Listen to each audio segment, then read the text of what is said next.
Ab'ekibiina ekigatta abayizi bonna mu ggwanga ekya Uganda National Students Association bagenda kukuba Ministry y'ebyenjigiriza mu mbuga z'amateeka lwa kugalawo ofiisi za kibiina kino nga bo abazivunaanyizibwako tebeebuuziddwako.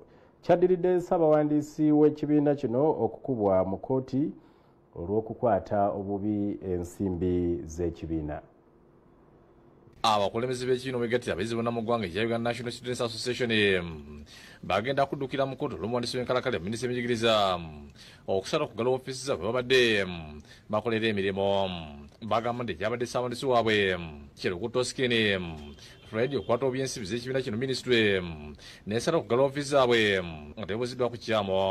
Abakulembeddwamu pulezidenti w'ekibiina kyabwe Nasasira Bill Clinton okuva Mbarara University omumyuka we Motesi Hadija okuva Makerere University Anyango Lilian Ojimu okuva mu St. Elizabeth Institute of Health Professionals emikono bakulumira minisitule y'ebyenjigiriza olw'engeri yakutema ensonga zaabwe.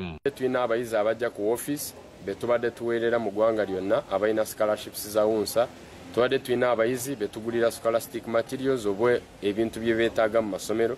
So essaawa zino ne bwe bajja ku ofiisi tebasobola tusangawo. Bavumirira ekya Kirukuti okubulankanya ensimbi ezisoboka mu byakalamba nga mu kiseera kino bamwetaagako n'embalirira. Ssente zino ze twogerako ezaakuŋŋaanyibwa akawumbi akamu n'obukadde 600 ezo ssente bayizi be bazisasula. Buli mwana ow'eggwanga lino erya Uganda asasula 2,000 buli mwaka era nga tukkiriza nti babeneficiary b'ezo ssente tebaziganyiddwamu. Wallace Alfred Ongweni awolenga Ssaabawandiisi w'ekibiina kyabwe nga bakyanoonyereza ku Kyerukuti. Kyensuubira alina ebisaanyizo byonna ebimuleetera okuba nga ye muntu omutuufu okuteekamu ekyo ekifo.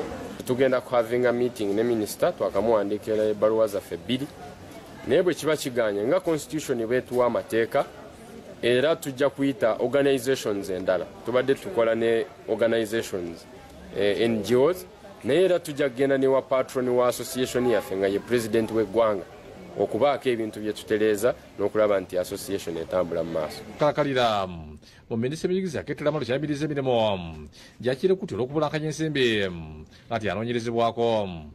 Josephine Senfuma yakusakidde eggulu lino.